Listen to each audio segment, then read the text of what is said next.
আসসালামু আলাইকুম এভরিওয়ান, কেমন আছেন সবাই? আশা করছি সবাই অনেক ভালো আছেন। আলহামদুলিল্লাহ আমিও ভালো আছি। রত্নার সুইট হোমে সকলকে স্বাগত জানাচ্ছি নতুন আরেকটি ভিডিও দেখার জন্য। এই তো সকাল সকাল রান্নার প্রস্তুতি নিচ্ছি। আজকে আপনাদের ভাইয়া বলেছিল তার পছন্দের খাবার রান্না করতে। মানে সে কয়েকটা দিন ধরে আমাকে বলছে আমাকে একটু জর্দা সেমাই রান্না করে খাওয়াও। তো আসলে বাসায় ঘি ছিল না। তো ভাবলাম হচ্ছে ঘি না হইলে তো আসলে জর্দা সেমাইটা ভালো লাগে না। এজন্য তাকে বলেছিলাম ঘি আনতে। তার মনেই থাকে না। তো ফাইনালি সে এনেছে। তারপরে হচ্ছে তার পছন্দের খাবার রান্না করছি আরকি। গতদিন এই মাটির হাঁড়িতে হচ্ছে ভাত রান্না করেছিলাম। তো আজকে হচ্ছে গরুর মাংস রান্না করব, দেখি কেমন হয়। তো আমি যেহেতু খাওয়ার পরে হচ্ছে ভয়েস দিছি, তবে ভালোই হয়েছে। কিন্তু হাঁড়ির পিছনের দিকে দেখলাম মনে হচ্ছে যে একটু লেগে গিয়েছে। মানে হয়তোবা আমি খেয়াল করিনি, এজন্য সম্ভবত একটু ধরে গিয়েছিল আরকি।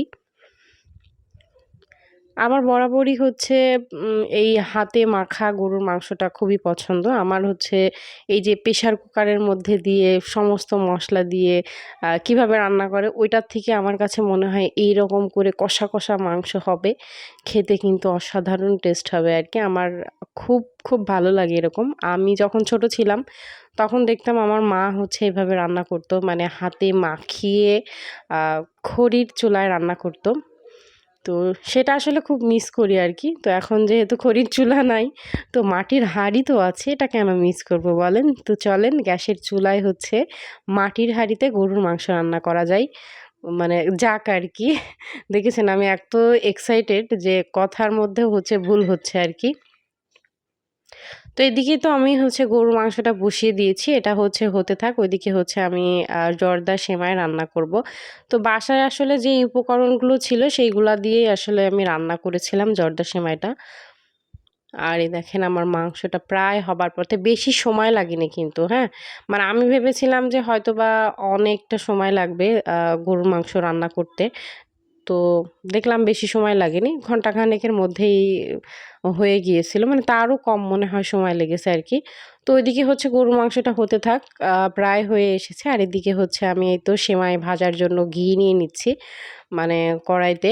ঘি দিয়ে ভাজলে আলাদা রকম একটা টেস্ট লাগে জর্দা সেমাইটা। আপনারা অনেকেই রান্না করতে পারেন অনেক সুন্দর। কিন্তু আমি খুবই সাধারণ একটা মানুষ।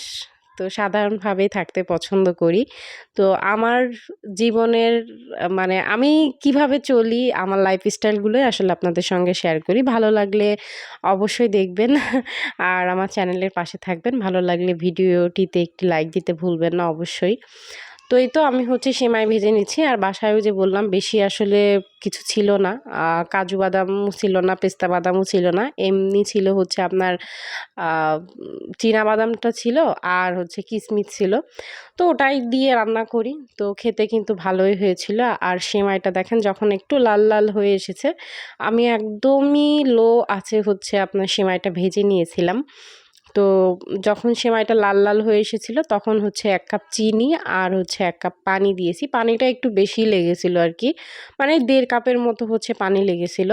তো এই দেখেন সেমাইটা কিন্তু প্রায় হয়ে এসেছে। আর যতটুকু পানি আছে এটা হচ্ছে নাড়াচাড়া করার পরে এই পানিটা আসলে হচ্ছে শুকায়ে যাবে। এখন সেমাইটা দেখে মনে হচ্ছে যে আপনার মানে একটু দলা হয়ে আছে। কিন্তু এটা যখন আপনি কাঁটা চামচ দিয়ে একটু ছাড়িয়ে দিবেন তখন কিন্তু একদম ঝরঝরা হয়ে যাবে। যেহেতু এখনো গরম আছে। আমার কিন্তু বরাবরই জর্দা সেমাই খেতে খুবই ভালো লাগে। আমি যখন ছোট ছিলাম, ছোট না, ভালোই বয়স, সম্ভবত ক্লাস 9 এ পড়ি। তখন আমার এক বান্ধবীর মা আমাদেরকে হচ্ছে যে জর্দা সেমাই রান্না করে খাওয়িয়েছিল।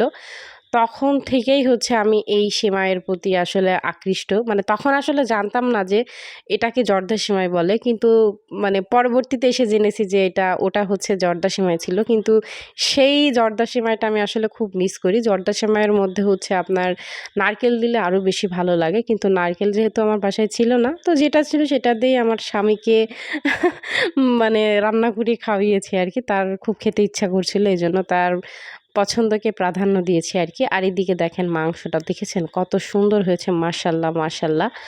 তো চলুন ভিডিওটাও তাহলে আজকে শেষ করছি। দেখা হবে খুব শীঘ্রই পরের আরেকটা ব্লগে।